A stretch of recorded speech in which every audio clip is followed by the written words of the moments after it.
Turn that off right now! You're waking the whole neighborhood! At 6:15 a.m. in a raging snowstorm, HOA President Priscilla storms up my driveway in her $1,000 Ugg boots, screaming and waving a cease and desist letter. She's threatening $500 daily fines because my snowblower is disturbing the peace on my own property. Total hypocrisy. For 15 years, I've cleared every driveway in this neighborhood, for free. Now this Karen wants to fine me for taking care of my own land?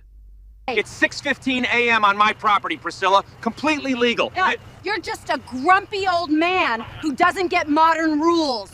Her words hang in the icy air for 2 seconds. Then it clicks. She just picked a fight with a retired land surveyor. And that road she drove on to deliver this threat? She might want to check who actually owns it. What would you do if your HOA tried this? Drop your state below. Got a Karen story? Here's what you need to know about me. Marcus Kellerman, 58, retired land surveyor who's been clearing snow in this neighborhood since before half these houses existed. This corner lot sits on my grandfather's original farm property, 160 acres of Colorado prairie that he worked until 1987. When developers came circling in the early 2000s, my wife Sarah and I kept our 5 acres and watched them build Willowbrook estates around us like we were some kind of historical monument. The musty smell of grandfather's old survey maps still fills my basement office, rolled up in metal tubes alongside my professional equipment. Sarah passed 3 years ago after a brutal fight with cancer, leaving me with an empty house and a grief so heavy I could barely function. That's when the 6 a.m. snowblowing started, not just therapeutic, but essential. The vibration of the engine through my gloved hands, the crunch of fresh powder under steel-toed boots, the satisfying scrape of metal on concrete became my meditation. Every morning for 15 years, I've cleared everyone's driveways for free. Mrs. Henderson with her arthritic hands who couldn't grip a shovel, the Martinez twins who couldn't reach their car seats over snowdrifts. Even Bill's ancient golden retriever learned to expect his morning treat from the crazy neighbor who worked before sunrise. My surveying background meant I knew every property line by heart, every drainage easement, every utility right-of-way. The taste of cold metal from my theodolite eyepiece during boundary surveys, the weight of chain and steel measuring tape. These tools taught me respect for property rights that most people never understand. Then she moved in. Priscilla Thornfield arrived like a conquering army in summer 2020. White Tesla Model X, UC Berkeley law degree, and the kind of calculated smile that makes you check your wallet afterward. Within 60 days, she'd gotten herself elected HOA president during a Zoom meeting half the neighbors couldn't figure out how to join. Her property enhancement initiative started immediately. First target, Mrs. Henderson's 40-year-old rose garden, suddenly classified as non-conforming landscaping. Next, Bill's vintage pickup that hadn't moved in 5 years but somehow detracted from curb appeal. The acrid smell of fresh legal notices became as common as morning coffee. But here's what really made my blood boil. The way she talked to longtime residents like we were museum exhibits. "How charming that you still do manual labor, Marcus," she'd chirp while installing her 6th-ring doorbell to monitor our compliance levels. Her voice had that particular pitch that comes from years of talking down to people she considers intellectually inferior. Her monthly newsletters arrived on cardstock so thick you could build furniture with it. Perfect fonts, embossed letterhead, rules written in legal language designed to intimidate. No RVs in driveways, no visible garbage cans, no unapproved outdoor equipment storage, which apparently included my snowblower sitting in my own garage. What Priscilla never grasped was the difference between a neighborhood and a corporate campus. When you've spent 32 years mapping boundaries, you develop bone-deep respect for property ownership. But she treated the whole subdivision like her personal kingdom, and longtime residents like subjects who needed education in modern community standards.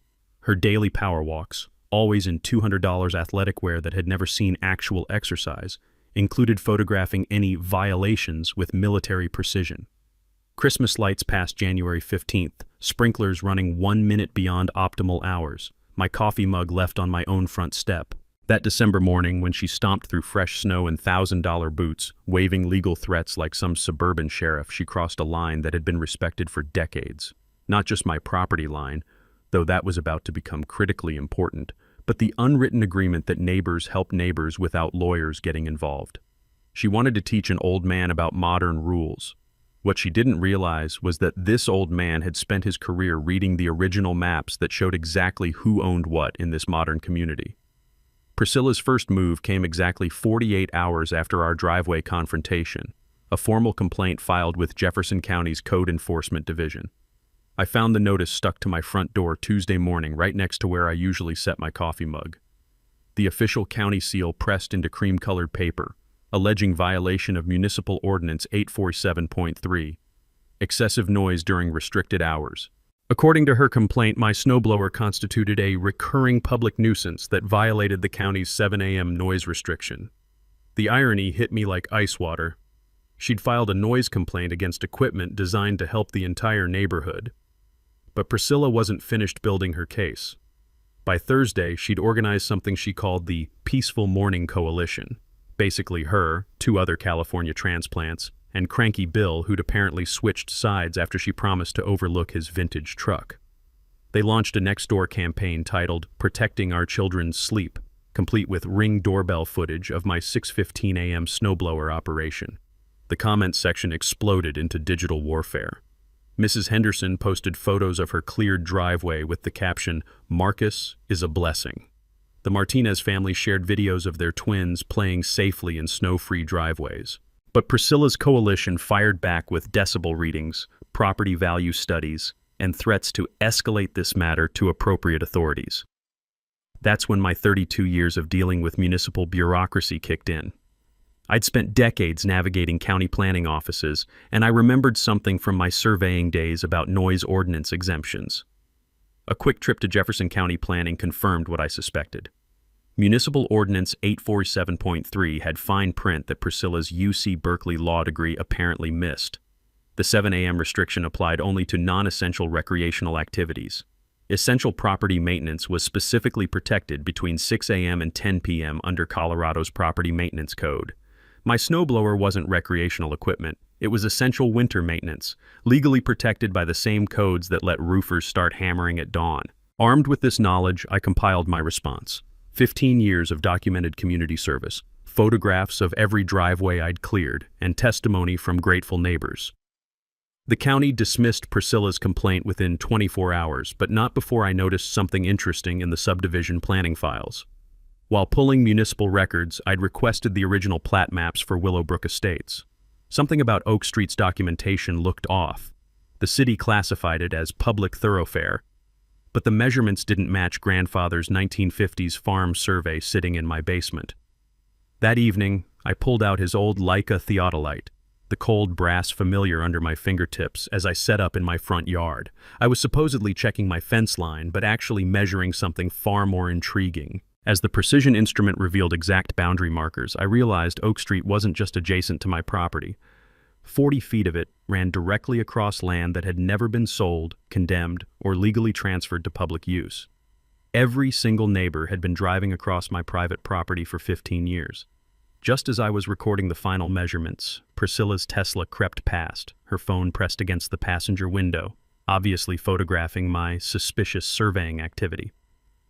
The irony was delicious. The woman trying to control my property rights was literally trespassing on my land to gather evidence against me.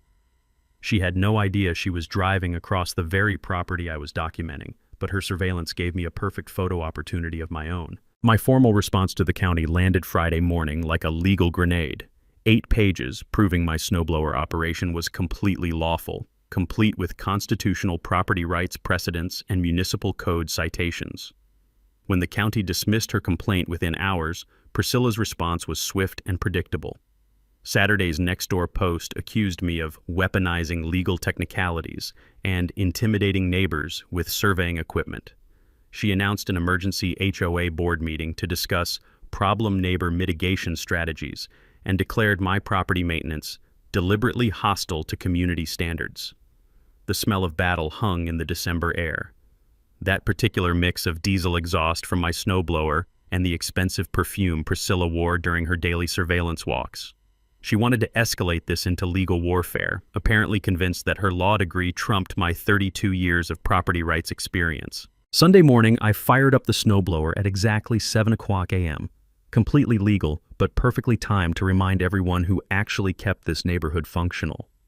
As the engine roared to life, I caught sight of Priscilla's silhouette behind designer curtains, rigid with fury at losing round one. She'd started a property rights war with someone who understood property better than she understood neighborhoods. And those measurements I'd been taking were about to turn her morning commute into a very educational experience. Priscilla's emergency HOA board meeting happened Tuesday night, and she'd transformed into a full-scale general preparing for suburban warfare. I wasn't officially invited. Apparently my hostile behavior disqualified me from discussions about my own conduct, but Mrs. Henderson texted me live updates from the back row. Priscilla had prepared a PowerPoint presentation titled Addressing Disruptive Residents' Legal Options and Community Protection. 23 slides. About me. The presentation included photos of my surveying equipment, timestamps of my snowblowing schedule, and what Henderson described as a psychological profile that would make a therapist cringe. Priscilla was suggesting I exhibited concerning antisocial behaviors consistent with grief-related mental health episodes, weaponizing Sarah's death to paint me as an unstable widower who needed community intervention. Her grand proposal? A special HOA assessment of $200 per household to fund a legal defense initiative against my pattern of neighborhood harassment. She wanted every neighbor to pay for lawyers to shut down my snowblowing, but Priscilla had misread the room completely. Mrs. Henderson stood up during public comments and delivered what she later called 40 years of pent-up rage about entitled California transplants. 3 longtime residents followed, pointing out that I'd saved them thousands in snow removal costs. The Martinez family showed up with their twins, who apparently asked, "Where's Mr. Marcus?" every morning when they couldn't find me clearing their driveway. The vote failed 4-3. Not exactly unanimous support, but enough to torpedo her legal fund. That's when Priscilla went for the throat. Wednesday morning brought 2 Jefferson County Sheriff's deputies to my porch, looking uncomfortable and holding paperwork about possible elder abuse and mental health concerns. She'd called Adult Protective Services, claiming my erratic surveying behavior and property obsession suggested dangerous cognitive decline. The audacity left me speechless. But these deputies weren't rookies. They'd clearly seen weaponized wellness checks before. After 15 minutes discussing my military service, professional background, and current mental state, they closed the case with a note that I was clearly competent and functioning independently. As their patrol car pulled away, something clicked in my brain. I'd seen this exact pattern during my surveying career. Newcomers moving into established areas, then discovering inconvenient property realities they couldn't change through intimidation. Usually it involved fence lines or water rights, but the psychology was identical. That evening, I found myself in the basement, spreading grandfather's original survey maps across my workbench for the first time since Sarah's funeral. The yellowed paper felt fragile under my fingertips, decades of Colorado dust motes dancing in the fluorescent light. These weren't just family memorabilia. They were legal documents that predated everything Priscilla thought she understood about this neighborhood. I'd been focused on noise ordinances and HOA bylaws, fighting Priscilla's war on her terms. But as I traced the original property boundaries with my finger, following the precise ink lines grandfather had drawn in 1950, I realized I'd been thinking too small. The western edge of the original farm, the strip where Oak Street now runs, had never actually been sold to the subdivision developers. I remembered grandfather telling stories about keeping the back 40 for family access, but I'd assumed that meant the undeveloped land behind the houses. I was wrong. He'd meant the road. Every morning when Priscilla drove her Tesla down Oak Street to deliver legal threats, she was crossing 40 feet of Kellerman family land that had never changed ownership. The subdivision had been built, assuming they'd eventually acquire proper road easements. But 2008's financial crisis killed the developer before the paperwork was completed. For 15 years, 47 families had been driving across my private property twice daily, and none of them knew it. Thursday's certified letter from Hartwell, Morrison & Associates felt like validation. Priscilla had hired a boutique HOA law firm with her own money, demanding I cease all intimidation tactics, including surveying activities and hostile interactions. They threatened restraining orders and civil action for intentional infliction of emotional distress. Reading legal threats while sitting on a property rights goldmine felt surreal. These lawyers were building a case around neighbor disputes and noise complaints, completely unaware they were representing someone who'd been trespassing to file the complaints. Friday evening, I sat in my kitchen with coffee and grandfather's deed. watching Priscilla's headlights sweep across my front window as she returned from another day of building her case against me.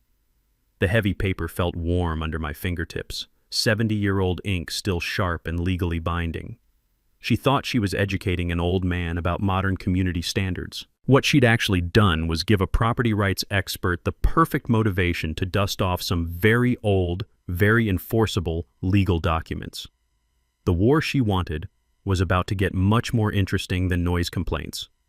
Priscilla's desperation reached new heights when I woke up Monday morning to find a Channel 9 news van parked across the street, complete with a perfectly coiffed reporter practicing her lead-in while pointing at my house. She'd actually called the media, on me, for snowblowing. The reporter, Jessica Finley, knocked on my door around 9 a.m. with that particular smile television people use when they smell a David versus Goliath story. The cold morning air carried the diesel exhaust from her news van as she explained her assignment.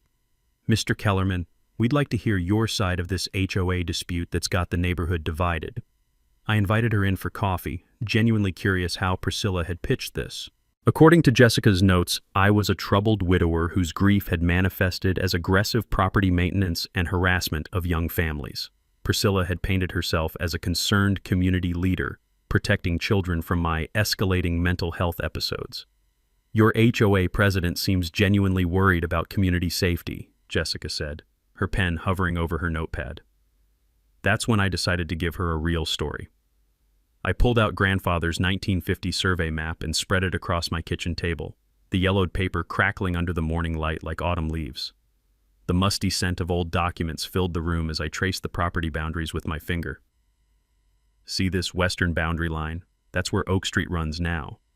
Jessica leaned closer, her media training kicking in as she recognized something bigger than a neighbor squabble. "Are you saying—" "I'm saying 47 families might want to call their title insurance companies." The change in Jessica's expression was immediate, from bored obligation to investigative hunger. She spent 20 minutes photographing the survey maps, asking surprisingly informed questions about easement law. From my surveying days, I remembered that Colorado follows the recorded deed principle. If it's not properly documented and recorded, it doesn't legally exist. When she left, I could see her already crafting a completely different story than the one Priscilla had sold her. But Priscilla wasn't finished escalating. Tuesday afternoon brought her newest creation, a community safety patrol consisting of herself and 2 other California transplants armed with clipboards and measuring tapes. They started by documenting my violations, fence heights, equipment storage, even the placement of my garbage cans. The scratching sound of pencils on paper echoed across the neighborhood as they worked. Mrs. Henderson watched from her kitchen window, shaking her head in disgust. 3 other longtime residents made pointed comments about newcomers with too much time on their hands. But Priscilla's patrol pressed on, convinced they were gathering evidence for some grand legal strategy.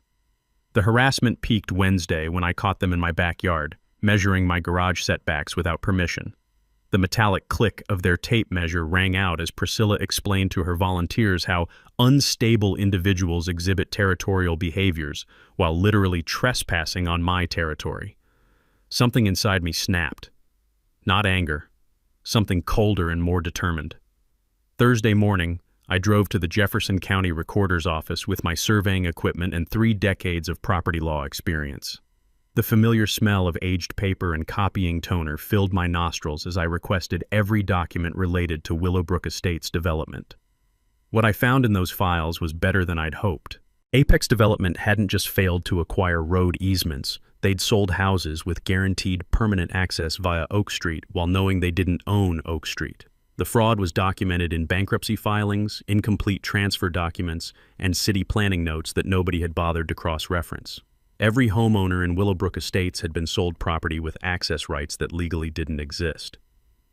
I spent the afternoon creating a professional boundary exhibit, precise measurements showing Oak Street's location relative to my property lines. The therapeutic precision of technical drawing helped calm the rage building inside me. But Thursday evening delivered the blow I hadn't seen coming. 2 sheriff's deputies appeared at my front door with papers that made my blood run cold, a temporary restraining order. According to Priscilla's sworn testimony, my pattern of surveillance activities and equipment intimidation constituted harassment requiring immediate court intervention. The order prohibited me from conducting surveying activities visible from petitioner's residence, operating power equipment before 8 a.m., or any direct contact with complainant. She'd convinced a judge to ban me from maintaining my own property. "Sir, you understand you can't use that snowblower before 8 a.m. anymore?" the deputy asked, clearly uncomfortable with the absurdity. "Even on my own land?" "According to this court order, that's correct." The taste of injustice was metallic and bitter. As the deputies drove away, I noticed Priscilla's Tesla idling at the end of my driveway, her phone pressed against the passenger window, obviously filming my reaction to her legal victory. Standing there with legal papers in my trembling hands, watching my neighbor document my humiliation from property I'd just proven I owned, I felt something shift inside me. Time to show her what happened when you brought lawyers to a land surveyor fight. The discovery that changed everything happened while I was sitting in my kitchen Friday morning, legally banned from starting my snowblower until 8 a.m., staring at grandfather's deed and feeling utterly defeated. That's when I noticed something I'd missed in 15 years of looking at this document. The property description wasn't just for the 5 acres where my house sits. Hidden in the legal language, buried between heretofore and wherefore, was a phrase that made my coffee grow cold. Accepting and reserving unto grantor perpetual access rights to the western 40-foot strip for agricultural and residential purposes. My hands trembled as I traced the words with my finger. Grandfather hadn't just sold the farm to developers. He'd kept a 40-foot strip of access rights that ran exactly where Oak Street now existed. I'd been fighting Priscilla over noise ordinances and HOA bylaws while sitting on a property rights nuclear weapon. The musty smell of old paper filled my nostrils as I spread the deed flat on my kitchen table, studying every word like it was a treasure map. The heavy ink, pressed deep into fiber by a 1950s typewriter, spelled out something that would change 47 families' lives forever.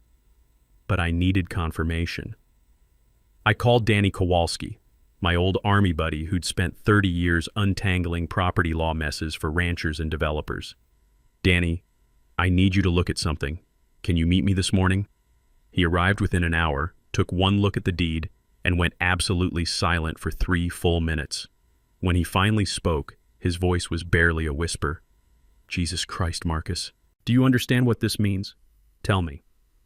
When Apex Development went bankrupt in 2009, these reserved rights didn't transfer to the homeowners or the city. They reverted to the original landowner. You. That road was built across your private property without compensation, without permission, without any legal easement. The implications hit me like physical blows. Every morning commute, every grocery store run, every trip to school or work. For 15 years, 47 families had been trespassing on Kellerman land twice daily. Danny pulled out his phone and started making calls to the county recorder's office, his voice taking on the excited tone of a lawyer who'd found gold.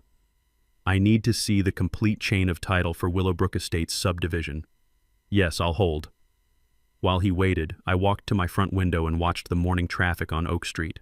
Priscilla's Tesla cruised past, followed by young families heading to work, elderly neighbors running errands, normal people living normal lives, completely unaware that their road access existed solely at my discretion. "It's confirmed," Danny said, hanging up.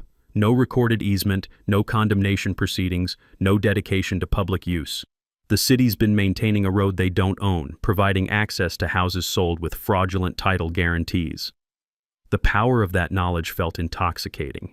After weeks of being painted as an unstable old man who didn't understand modern neighborhoods, I was holding legal documents that proved everyone else had been wrong about everything. But Danny's next discovery made my blood pressure spike. I did some background research on your HOA president while I was at it. Priscilla Thornfield has 3 ethical violations on her California law license, all involving property disputes where she deliberately misrepresented ownership issues. She'd done this before, in another state, to other people. Sitting there with grandfather's deed in my hands, watching Priscilla's morning surveillance drive past my window, I felt something fundamental shift in my understanding of this conflict.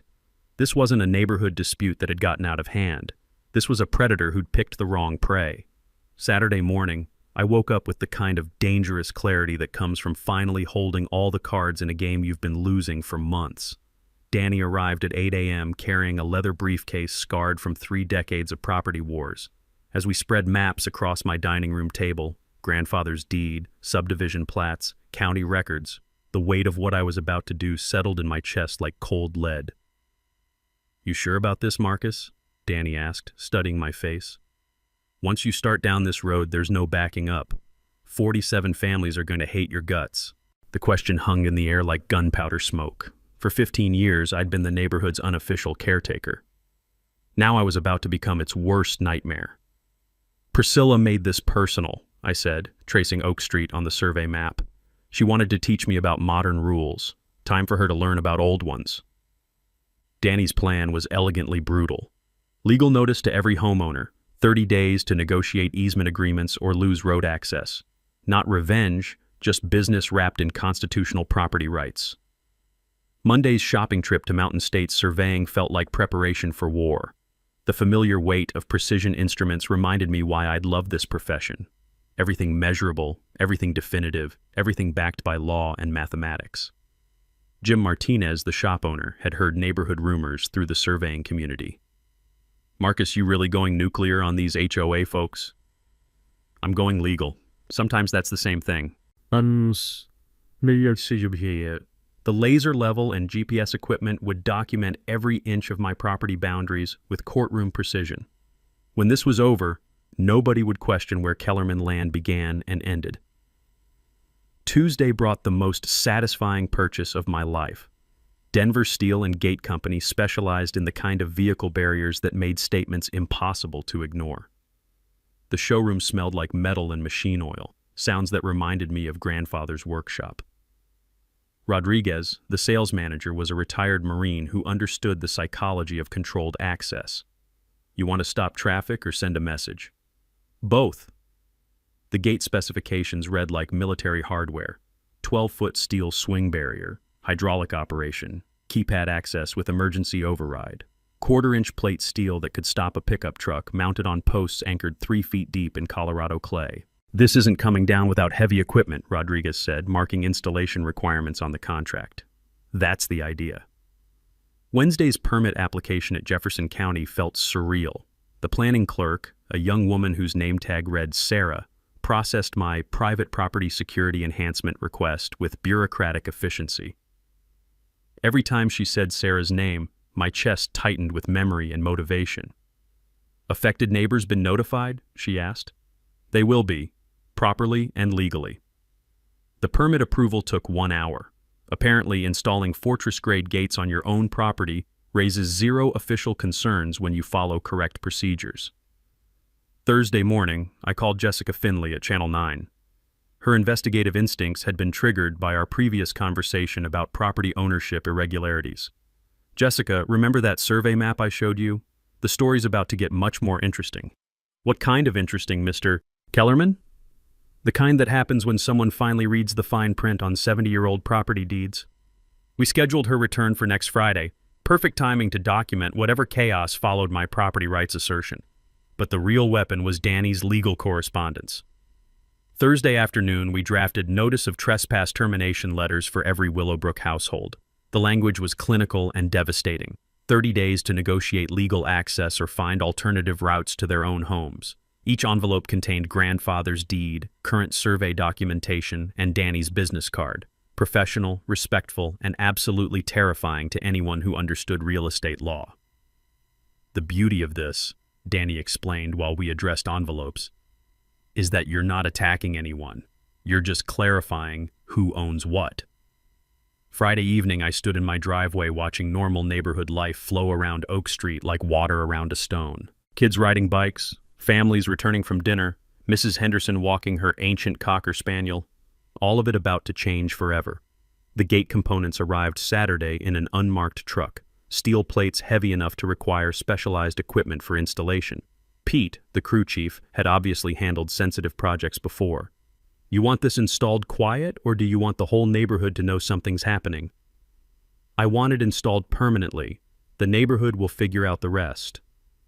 As Pete's crew began marking concrete locations, I noticed Priscilla's Tesla creeping past during her evening surveillance ritual. She couldn't see the gate components from the street, but the sight of hard hats and surveying equipment on my property triggered her paranoia sensors. She had no idea that her worst fears about my surveying activities were about to become her new reality. Tomorrow, the war she'd started with legal papers and restraining orders was going to become very physical and very permanent. The concrete had barely cured when Priscilla launched her most desperate counterattack yet. Monday morning, I woke to the sound of hydraulic brakes outside my bedroom window. Jefferson County Building Inspector Rodriguez was climbing out of his truck, clipboard in hand, looking like a man who'd rather be anywhere else. "Morning, Mr. Kellerman. Got a complaint about unpermitted construction. Mind if I take a look?" The inspection was clearly orchestrated harassment. Rodriguez checked my permit documentation, measured the gate installation against approved specifications, and confirmed everything was completely legal. But he spent 45 minutes doing it, making a show of his official presence that Priscilla obviously intended as intimidation. "Someone really doesn't want this gate here," he muttered, signing off on the inspection report. "Someone should have thought about that before filing fraudulent complaints." As Rodriguez drove away, I noticed Priscilla's Ring doorbell army had been working overtime. 3 neighbors emerged from their houses within minutes, phones ready, documenting my interaction with county officials like they were gathering evidence for some grand tribunal. Tuesday brought her media blitz. The Nextdoor app exploded with posts about my escalating dangerous behavior and weaponization of property law against working families. Priscilla had recruited sympathetic neighbors to share stories about potential property value collapse, emergency vehicle access concerns, and the psychological trauma my gate represented to their children. The comment section turned into total warfare. Mrs. Henderson posted a photo of her snow-free driveway with the caption, "Marcus saved my life for 15 years. 3 other longtime residents shared stories about my community service. But Priscilla's coalition fought back with property value studies, legal precedent research, and threats to escalate this matter to state authorities. Wednesday afternoon delivered the escalation I should have seen coming. 2 men in dark suits knocked on my door, badges identifying them as investigators from the Colorado Attorney General's Office, Consumer Protection Division. "Mr. Kellerman, we've received complaints about potential elder financial abuse and property fraud targeting neighborhood residents." The audacity took my breath away. Priscilla had convinced state investigators that I was running some kind of property scam against my own neighbors. The interview lasted 2 hours. These guys weren't local deputies who could be impressed by surveying credentials.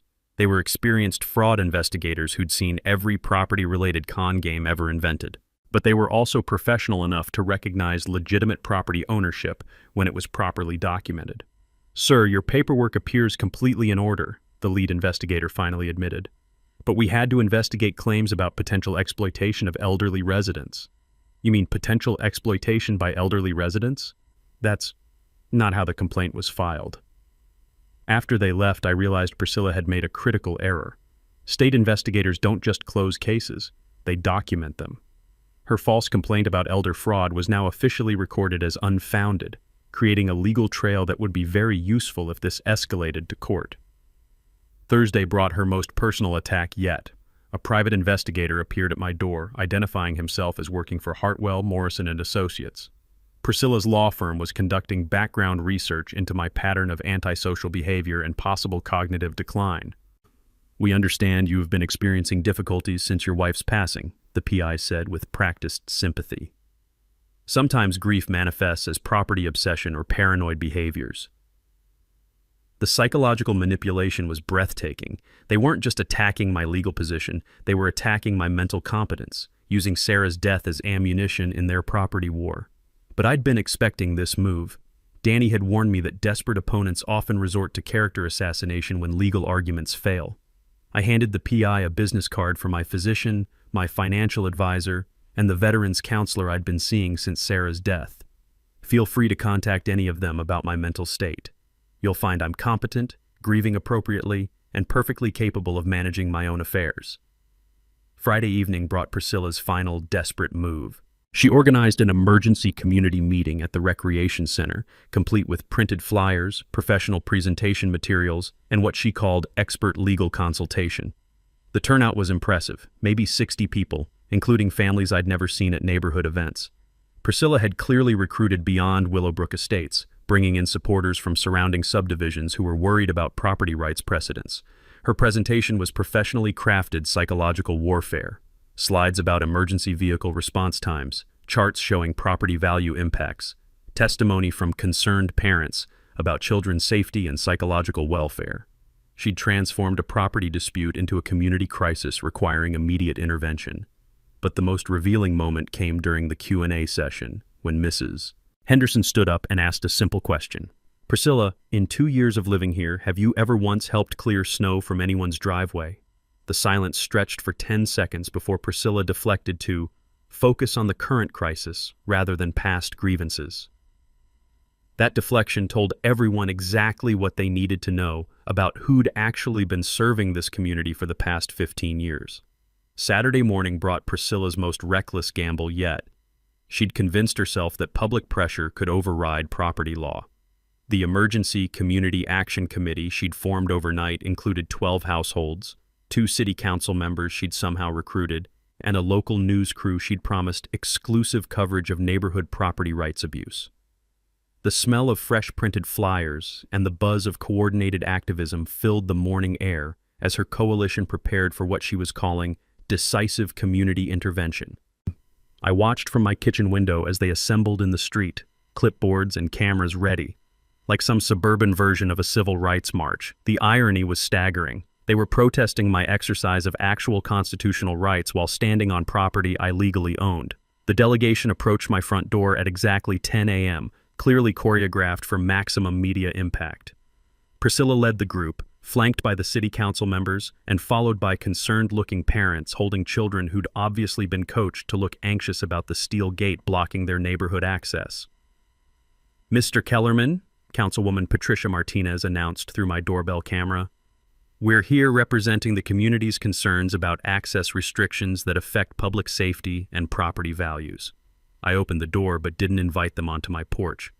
"This is private property. You're welcome to communicate through proper legal channels." The news camera captured everything as Priscilla stepped forward with her folder of legal documents. "Marcus, this has gone far enough. We have a court order here requiring immediate restoration of road access pending a full legal review."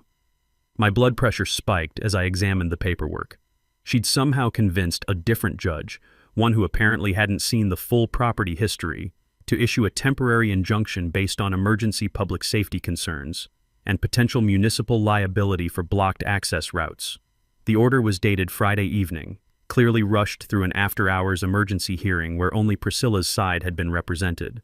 Professional, calculated, and probably grounds for her law license suspension when Danny filed our response. "This injunction is based on false representations," I said calmly, but the news camera caught my trembling hands as I read the legal language. "The court has spoken," Councilman Roberts added. "We need that gate opened immediately while this matter is properly adjudicated." That's when I noticed something that made my surveyor instincts kick into high gear. While the adults were focused on legal theater, I could see property stakes in my peripheral vision.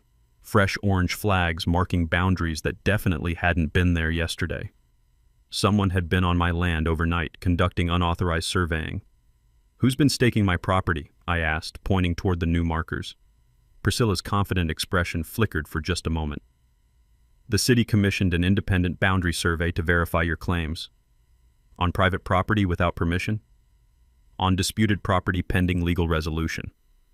The conversation was being recorded by multiple phones now, creating a perfect documentary of Priscilla's coalition committing criminal trespass while demanding I comply with a fraudulently obtained court order. But I could see this was heading toward physical confrontation. The crowd was growing as neighbors emerged from their houses, some supporting me, others clearly frustrated about their blocked access. Kids were crying. Adults were shouting over each other. The whole situation was becoming a circus that would only benefit Priscilla's narrative about my unreasonable behavior. "I need to consult with my attorney before responding to this order," I said, stepping back toward my front door. "Marcus!" Priscilla's voice turned sharp and desperate. "Open that gate right now or we're calling the sheriff to enforce this court order." "Call them. I'll be here." As I closed the door, I could hear the crowd's frustration escalating. Car horns were honking as the blocked access created traffic backups. Parents were explaining to confused children why they couldn't drive to soccer practice. The Martinez twins were asking loudly why Mr. Marcus wasn't helping them anymore. From my kitchen window, I watched Priscilla work her phone frantically, presumably calling sheriff's dispatch to report my contempt of court. for not immediately complying with her injunction. The news crew was interviewing frustrated neighbors, clearly building a story about one man's property obsession disrupting an entire community. But I was watching something else.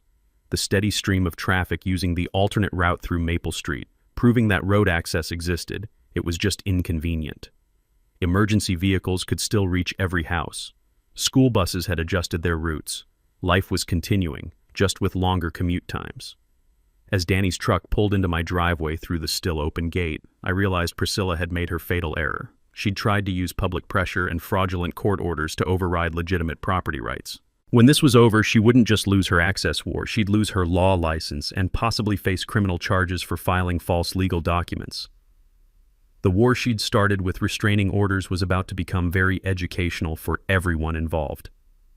The showdown everyone had been building toward arrived Thursday evening at Willowbrook Community Center, where Priscilla had organized what she called emergency public hearing on property rights versus community safety.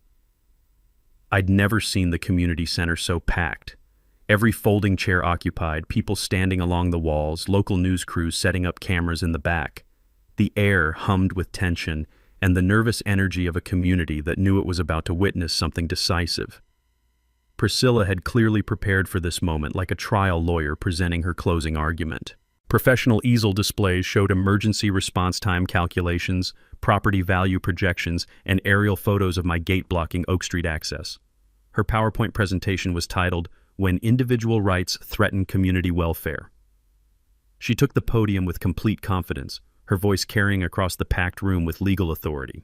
Ladies and gentlemen, we're here tonight because one man's property obsession has created a crisis affecting 47 families, emergency services, and our entire community's economic stability.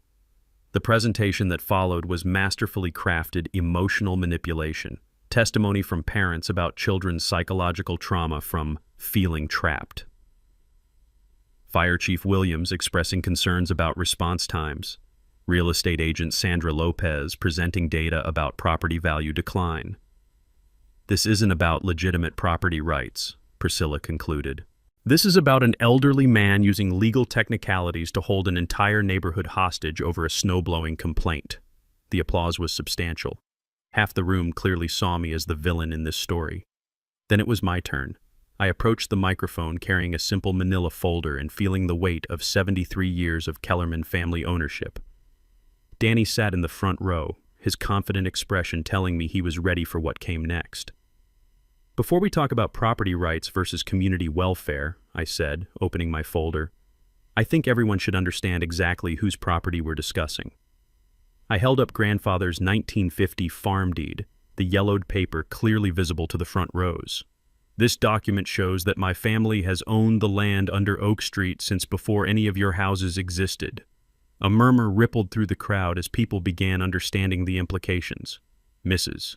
Thornfield has spent 6 months telling everyone I don't understand modern community standards, but she's never bothered to research the legal history of this community.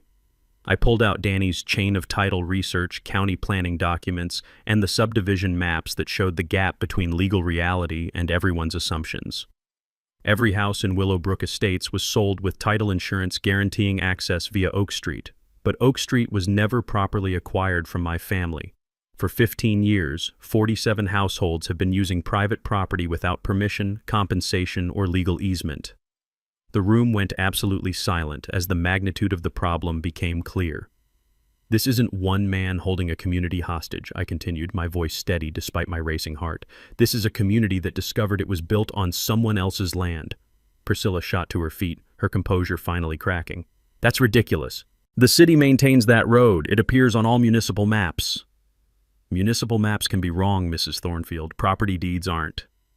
That's when Danny stood up and delivered the bombshell we'd been saving for this moment.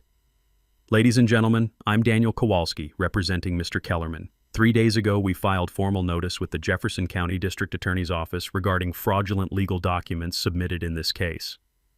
The temperature in the room seemed to drop 10 degrees. Mrs. Thornfield obtained a temporary injunction last week by representing to the court that Oak Street was public property. She knew from our previous correspondence that this was false. Filing legal documents containing known falsehoods constitutes perjury under Colorado law. Priscilla's face went white as she realized what Danny was saying. Furthermore, she conducted unauthorized surveying on private property and filed false reports with state investigators. The Attorney General's office has opened a criminal investigation. The news cameras were rolling as Priscilla's carefully constructed case collapsed in real time.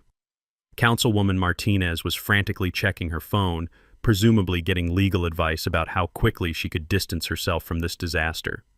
"So here's what's going to happen," I said, returning to the microphone. "I'm prepared to sell legal easement rights to this community for the symbolic price of $1 with 3 conditions." The room held its collective breath. First, Mrs. Thornfield resigns from the HOA board immediately. Second, the harassment against me and other longtime residents stops permanently. Third, we establish a community fund for neighborhood maintenance, because apparently some people have forgotten what good neighbors actually do for each other. The applause started with Mrs. Henderson and spread through the longtime residents before reaching the newer families who realized they were being offered a reasonable solution to an impossible problem. Priscilla stood frozen at her easel, her legal career and neighborhood reputation destroyed by her own overreach. Sometimes the best revenge is just letting people destroy themselves in public.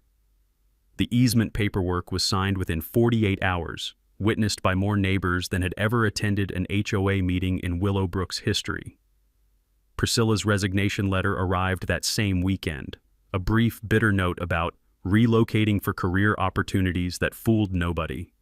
Her white Tesla disappeared from the neighborhood 3 days later, followed by a moving truck that worked with military efficiency. Some neighbors reported seeing her crying while directing movers, but I felt no satisfaction in her tears. She'd brought this catastrophe on herself through calculated harassment that finally met someone who couldn't be intimidated. The criminal investigation Danny had mentioned was real and thorough.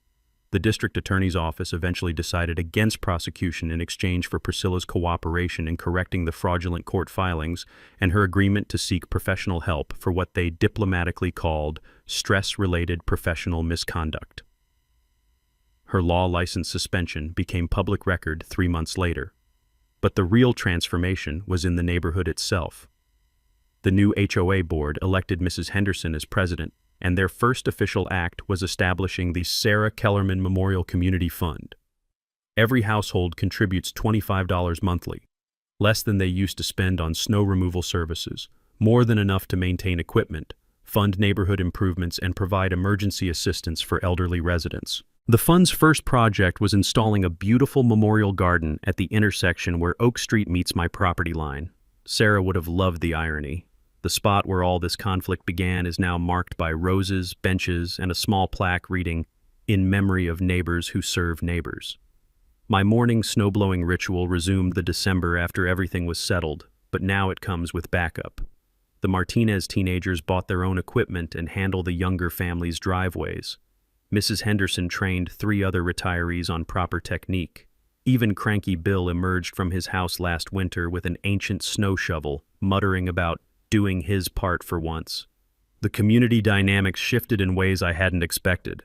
People wave when they drive past my gate, which remains permanently open but serves as a daily reminder about respecting property rights. New neighbors get a proper orientation from longtime residents about Willowbrook's history and values.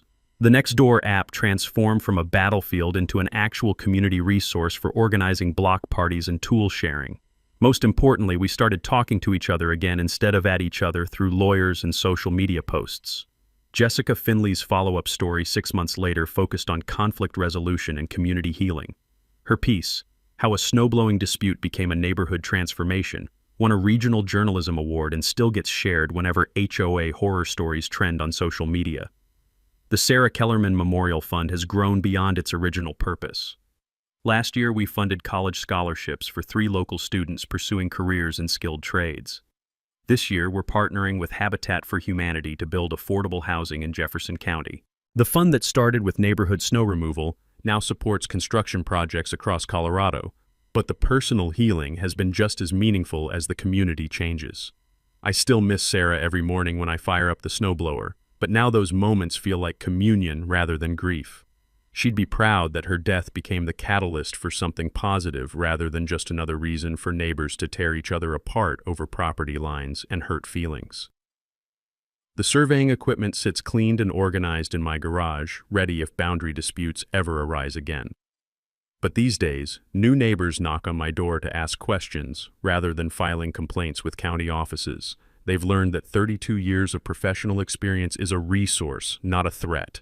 This spring, I'm teaching a basic property law workshop at the community center, Understanding Your Deed and Your Rights. Because apparently, half the homeowners in Jefferson County have no idea what they actually own versus what they assume they own. Danny jokes that I should charge consulting fees for helping other communities resolve property disputes before they escalate to legal warfare. Maybe he's right. There's something satisfying about preventing conflicts instead of just winning them. But mostly I'm content being the neighborhood's unofficial property rights expert, snow removal coordinator, and keeper of institutional memory about what happens when good neighbors forget how to be good neighbors. Thanks for hanging out with us on HOA Stories, where the HOA Karens meet their match. If this story had you cheering or cringing, go ahead and like the video, drop a comment with your reaction, and hit subscribe so you're ready for the next wild HOA tale.